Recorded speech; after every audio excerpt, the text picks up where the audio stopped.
எப்படியோ ஒரு வழியா நேத்து திருச்சியில நடந்த மக்களுக்கு நன்றி சொல்றோம்னா நம்ம தலைவர் வந்து பேசியிருக்காரு. எப்படியோ ஒரு வழியா வந்து தமிழ் தாய் வாழ்த்தை முன்னாடி போட்டுட்டாங்க. அதுவும் எப்படி அது எப்படின்னா இந்த நிகழ்ச்சியை வந்து யாருக்கு நன்றி சொல்லி ஆரம்பிக்கிறதுன்னு தெரியல. சரி, நம்ம தாய்மொழியாம் தமிழுக்கு நன்றி சொல்லி ஆரம்பிப்போம்னு சொல்லிட்டு ரெக்வஸ்ட் பண்ணி ஒரு வழியா இவங்க மீட்டிங்லயே தமிழ் தாய் வாழ்த்தை வந்து ப்ளே பண்ணிட்டாங்க. ஏன் வந்து இந்த மாதிரில போட்டிருக்காங்கன்னா, இதுக்கப்புறம் வந்து நம்ம தமிழ் தாய் வாழ்த்தை போடாம இருந்தா ஆல்ரெடி நம்ம கேள்வி கேட்டு இருக்காங்க, அதாவது இதுக்கப்புறம் நம்ம போட்டுருவோம் அப்படின்னு சொல்லி இந்த மாதிரில போட்டிருக்காங்க. ஏன்னா இந்த இடத்துல கேள்வி கேட்கறதுக்கு யாரும் வரமாட்டாங்க, அதனால போட்டிருக்காங்க. 1000 தான் இருந்தாலும் போட்டதுக்கு பாராட்டுகள். இந்த தமிழ் தாய் வாழ்த்து தொடர்ந்து நம்ம புஷியானந்த் இருக்காருல்ல, அமைச்சர் புஷியானந்த் இட்டுன்னு போவாரு. அவரே தான். அவர் வந்து என்ன சொல்லியிருக்காருன்னா, மக்களுக்காக தான் நம்ம எல்லாரும் சேவை பண்ணணும், முதலமைச்சர் வந்து தப்பு பண்ணக்கூடாதுன்னு சொல்லியிருக்காருன்னு வந்து ஒண்ணு சொல்லியிருக்காரு. இதை பத்தி நீங்க என்ன நினைக்கிறீங்க? அப்போ அந்த ஃபேக் நியூஸ் எல்லாம் வந்து ஸ்ப்ரெட் பண்றாங்களே, இது வந்து அது வந்து முதலமைச்சருக்கு தெரியாது. அவரோட தெரியாது. அவரோட கவனத்துக்கு இது இன்னும் போகலையோ? இவங்க யார் கவனத்துக்குமே அது இன்னும் போகல. அது யார் பண்றாங்கன்னே தெரியல.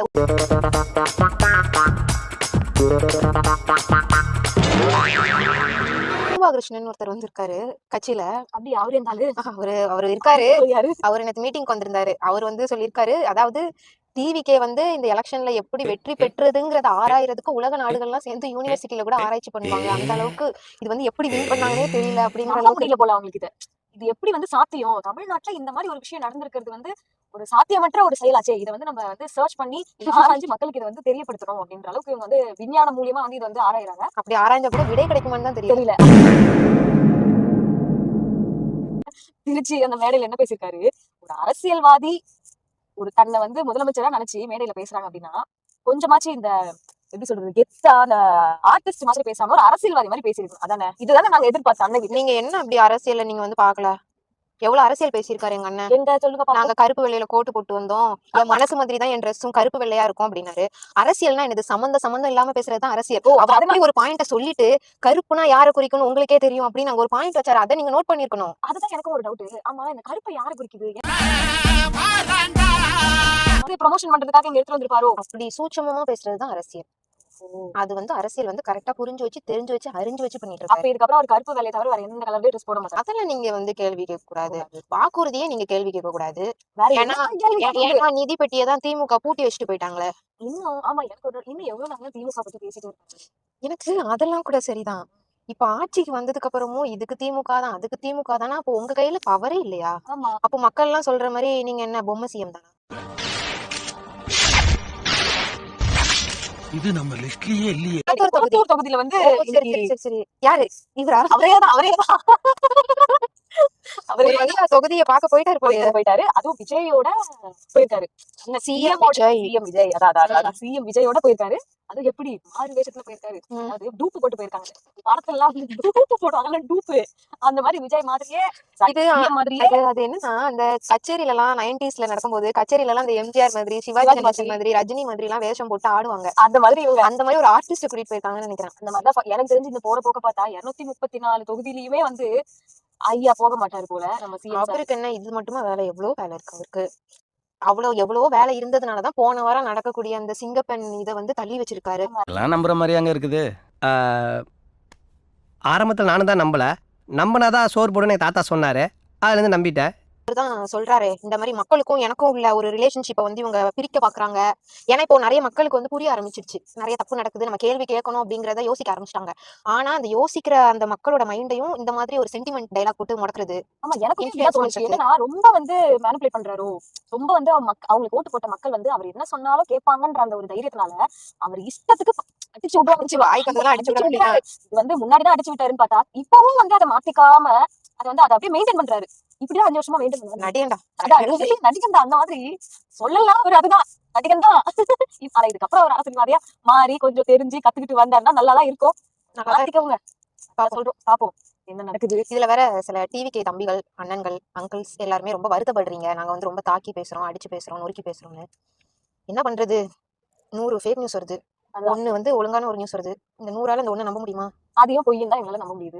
ஃபேக்ட் செக் பண்ணா கூட அது பொய்யும் தான் வருது. நீங்களும் கேட்க மாட்டீங்க. கேட்கல, எங்களையும் கேட்காதீங்க. அண்ணனுக்கு டைம் கொடுங்கன்னா அது எப்படி கொடுப்போம்? What bro, it's very wrong bro, very wrong. ஆமா, கிண்டல் கேலி எல்லாம் ஏன் பண்றீங்க? கிண்டல் கேலி ஏன் பண்றீங்க? அவரே பண்ண சொல்லிட்டாரு. அப்படியே நீங்க சொன்னாரு. நிறுத்தாதீங்க, ஓ நீங்க கிண்டல் கேலி பண்ணுங்க, அப்பதான் அதுதான் எனக்கு வந்து மோட்டிவேஷன் கொடுக்கும் அப்படின்ட்டாரு. ஓ இப்படி சொன்னா இதுக்கப்புறம் நம்மள பத்தி யாரும் பேச மாட்டாங்கன்றதுக்காக ஒருவேளை அப்படி சொல்லிருப்பாரு. இருக்கலாம்.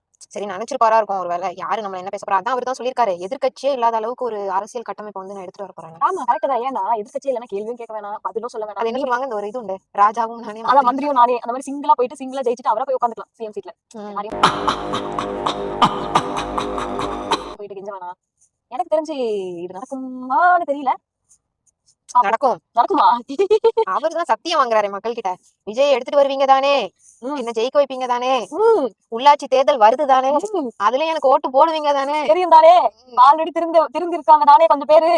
அப்புறம் எப்படி ஓட்டு போடுவாங்க தானே. தெரியும் தானே. நாங்க பார்க்க தானே போறோம். எத்தனை தானே. தற்குறியா தற்குறி. ஆமா, அது அது ரொம்ப தெரியுமா? ரொம்ப கோவம் வரப்பட்டாரு. ஏன் அவருக்கு கோவம் வருது. ஏன் மாமா கோவம் வந்துருச்சு. வருது? தற்கூரி எனக்கு வாயில வந்துரும் அப்படின்றாரு. என்ன ஏன் தற்குறின்னு சொல்றாங்கன்னு அதை யோசிக்க மாட்டாரோ? அவர் வந்து என்ன சொல்ல வராரு, இப்ப நான் வந்து பேசல இல்ல, அது வந்து அவர் வந்து குறிப்பிட்டு சொல்ல மாட்டாரு பிரஸ் மீட் கொடுக்கல அப்படிங்கறத. பேசலன்றாரு. பேசாததை வந்து நீங்க எப்படி தற்கூரின்னு சொல்ல முடியும் அப்படின்றாரு. ஆமா ஏன் பேசல? ஏன் பிரஸ் மீட் கொடுக்க மாட்டாங்க? ஏன் என்ன கொடுக்க விஷயமா மாட்டாங்க? அதான் கொடுக்குற 1-2 அமைச்சருக்கும் வச்சு செஞ்சு அனுப்புறானுங்களே பிரஸ். அது கரெக்ட் தான். ஒருத்தர் என்னன்னா நோ கமெண்ட்ஸ்ன்றாரு. ஒருத்தர் என்னன்னா ஆமா, அவர் செய்கையிலே முடிச்சுப்பாரு எல்லாத்தையும். முடிச்சுட்டாரு. இன்னொருத்தங்க என்னன்னா தேவையில்லாம ஒரு இஷ்யூல சிரிச்சு மாட்டிட்டு இப்ப என்னன்னா அவங்களும் ஓட ஆரம்பிச்சிட்டாங்க பிரஸ் பார்த்தா. இதுக்கப்புறம் எனக்கு தெரிஞ்சு அவங்க தலைவர் என்ன பண்றாரோ அதே மாதிரி இவங்க யாருமே பிரஸ் மீட் கொடுக்காம இருப்பாங்க நினைக்கிறேன். இன்னொன்னு என்னன்னா, அந்த வாக்குறுதி விஷயம் இருக்குல்ல, விவசாயிகளுக்கு கடன் தள்ளுபடி. அதுல என்னன்னா ஒரு பிரஸ் மீட்ல வந்துட்டு அந்த நிதி அமைச்சர் மரிய வில்சன் இருக்காருல்ல, ஆமா அவர் வந்துட்டு ஒரு பாயிண்ட் வந்து சொன்னாரு. இந்த மாதிரி எங்களுக்கு வந்து டைம் இல்ல, டிஎம்கே பீரியட்ல இவ்வளவு நாளுக்குள்ள அந்த கடன் எல்லாம் செட்டில்மெண்ட் பண்ணணும் இருந்தது, எங்களுக்கு வந்து 46 நாள் தான் டைம் இருக்கு, அதுக்குள்ள பண்ணணும் அப்படிங்கிறதுனால இப்ப என்ன பண்ண முடியுமோ அதை நாங்க பண்ணிருக்கோம் அப்படின்னாரு. ஆனா நேத்து நடந்த மீட்டிங்ல வந்துட்டு சிஎம் சார் வந்துட்டு நிதி பெட்டியை வந்து டிஎம்கே பூட்டி எடுத்துட்டு போயிட்டாங்கன்றாரு. இந்த ரெண்டுல எது உண்மைனே தெரியலையே. இன்னுமா வந்து இந்த இத பத்தின விஷயம் எதுவுமே வந்து விசாரிக்காம இருப்பாங்க ஒரு சிஎம். அவர் விசாரிக்கிறாரோ என்னமோ, ஆனா மக்களுக்கு இன்னும் நிறைய கேள்விகளுக்கு வந்து பதில் கிடைக்காம தான் இருக்கு. எங்க கேள்வியை கேட்க விட மாட்டாரு. கேள்வி கேட்டாதான் வந்து அவரும் பேச மாட்டாரு. ம். பிரஸும் கேள்வி கேட்க கூடாது அப்படின்னா ஓட்டு போட்ட மக்கள் என்ன லூசா அப்படின்னு நான் கேட்கல. மக்கள் கேக்குறாங்க. மக்களுக்கே இல்ல மைண்ட் ஓட்டு போட்டவங்களே அதை கேட்க ஆரம்பிச்சிட்டாங்க இப்ப.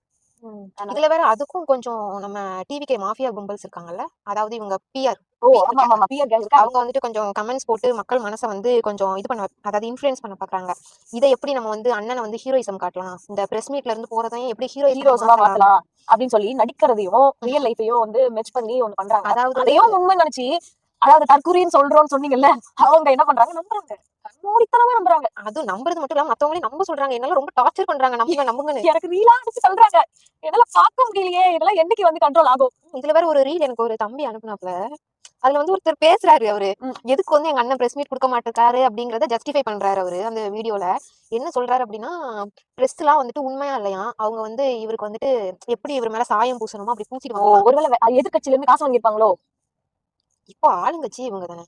சரி இந்த ரீல் எல்லாம் ஒரு வின் பண்றதுக்கு முன்னாடி வரைக்கும் ஓட்டி இருந்தா பரவாயில்ல. ஆமா இப்ப வின் பண்ணி ஆட்சியை புடிச்சு சீட்லயே உட்காந்தாச்சு, இன்னும் இதே ரீல ஓட்டிட்டு இருந்தா எப்படி ஆகும்னா, விஜயகாந்த் சார் வந்து இழுத்துட்டு வந்துடுறாங்க. இப்படிதான் எங்க விஜயகாந்த் சார் வந்து பிரஸ் மீட் வந்து இது பண்ணி அவரை கலாய்ச்சதுல பாதி பேர் நீங்க தானடா. அதுதான் சொல்றேன். இதெல்லாம் விஜயகாந்த் இருந்து கேட்டிருந்தாருன்னா என்ன பண்ணிருப்பாரு தெரியுமா?